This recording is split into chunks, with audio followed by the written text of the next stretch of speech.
j'ai le plaisir d'accueillir Jeanne Massa. Bienvenue. Bonjour. Vous êtes la cofondatrice d'Habiteo, donc une jeune entreprise qui en est quand même à sa 3e levée de fonds malgré tout et qui cartonne. On va parler d'immobilier et d'immobilier neuf, car en fait, l'idée c'est que vous révolutionnez un peu le métier de promoteur, notamment avec une technologie de visualisation 3D, mais pas que. Donc expliquez-nous un petit peu comment tout cela fonctionne. Alors d'abord, Habiteo, c'est né d'une première chose, c'est que c'est une vraie galère que d'acheter dans le neuf. Vous achetez sur plan. Quelque chose qui sera construit dans 2 ans, si tout va bien, et dont on vous remettra les clés dans 2 ans. Il faut savoir se projeter. Faut savoir se projeter. Donc ça, c'était le premier point. Faut savoir se projeter.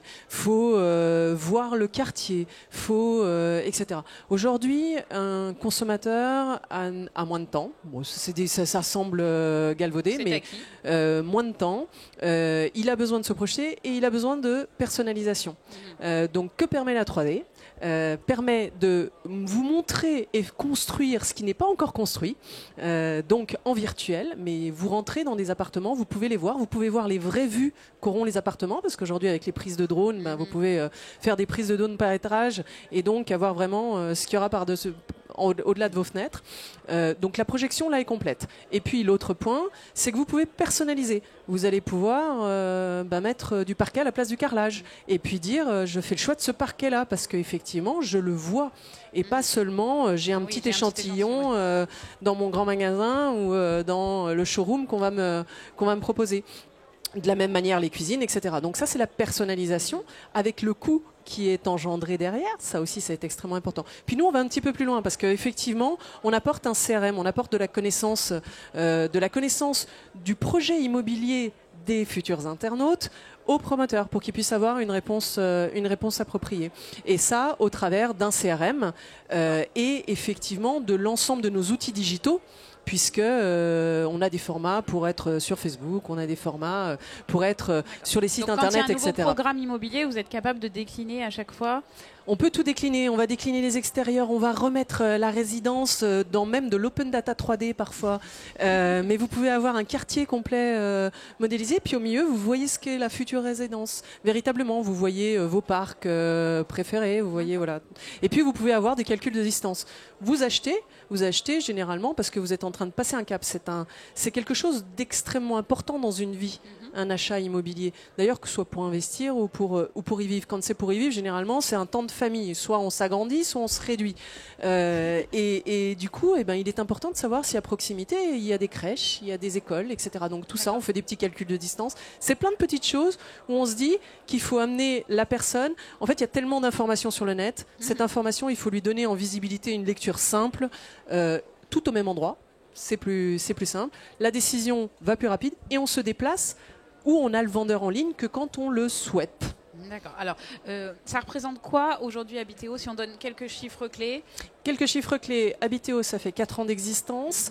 Habiteo, c'est plus de 400 clients promoteurs ou commercialisateurs du neuf ou bailleurs sociaux qui sont juste à côté sur leur salon Habitat. C'est une filiale qui s'est ouverte en Espagne au mois d'avril avec 3 personnes. On est à peu près on est 47 CDI chez Habiteo aujourd'hui et en comptant nos stagiaires à peu près 55 à 57. Voilà. Mais voilà, c'est une belle équipe. C'est 2 pays. C'est aussi des clients un petit peu partout dans le monde. Le bouche-oreille, tout simplement. Ils nous ont vus sur un salon. Et alors, c'est quoi les prochaines étapes, justement ? C'est d'autres pays ? Parce que là, vous avez levé en tout 12 millions d'euros, c'est ça ? On a levé en tout 12 millions d'euros. Qu'est-ce qu'on en fait de cet argent ? Alors, la première des choses, on a développé notre technologie. On a construit, en fait, c'est une usine de 3D. C'est un peu, c'est pas un studio 3D, mais c'est extrêmement complexe. Le cinéma le fait, etc. Et on a industrialisé cette partie-là. Donc, on a construit des usines et ça a été les premiers fonds investis. Ensuite, aujourd'hui, effectivement, c'est pour aller chercher la partie internationale. Et puis, quand on grandit comme ça, qu'on double nos chiffres d'affaires chaque année, il faut à un moment donné aussi recruter des talents ou se faire accompagner pour faire grandir les talents existants. Si on a un conseil à donner, vous disiez sur la plénière qu'il faut savoir s'entourer. Et vous expliquez que plutôt que de recruter à l'extérieur, vous avez envie de faire grandir vos talents en interne. Comment ça se passe ? Bah, effectivement. Alors nous, moi j'ai beaucoup de personnes qui ont commencé leur aventure professionnelle avec Habiteo. C'est des potentiels, des talents véritablement. Et parfois, il leur manque 2 ans d'expérience, même si en management, ça s'apprend en marchant. Et puis, il faut avoir un peu les pieds sur terre et ils les ont bien. Donc, ils avancent, ils sont capables. J'ai une directrice des opérations dont c'est le premier job, même si elle avait eu quelques responsabilités en stage, qui gère aujourd'hui une équipe de 18 personnes et qui, néanmoins, pour aller vite, manque de l'expérience d'avoir déjà fait d'autres choses ailleurs. Et ça, de lui mettre un accompagnant à côté, un coach qui, lui, a vécu beaucoup d'histoires professionnelles, et ben ça lui permet de gagner ces 2 années d'expérience. Vous auriez aimé avoir un coach au départ ? Oui, je pense que j'aurais aimé avoir un coach au départ. Je pense que, mais je l'avais un petit peu. J'ai des business angels en fait dans les associés cofondateurs d'Habiteo. Ce qui m'a beaucoup plu. C'est que j'avais un tour de table. J'avais un ancien promoteur immobilier, Jean-Claude Zaleniak, qui avait fondé les espaces immobiliers BNP Paribas. J'ai un Denis Fayolle, qui est un serial entrepreneur du web, business angel averti. Donc, c'est eux qui m'ont accompagné. Sur cette aventure, et je trouve ça donc, extrêmement important. Ouvrir son capital, ça peut être aussi bénéfique. Il ne faut pas avoir peur de faire rentrer. Mais non, bien sûr. C'est franchir des étapes. Ça dépend l'histoire qu'on veut écrire. Bien sûr. Voilà, ça dépend si on veut aller plus vite, plus loin.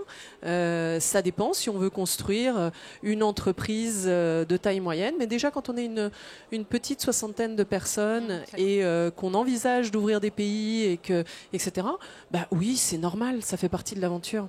Très bien. Jeanne Massa, merci beaucoup. Merci.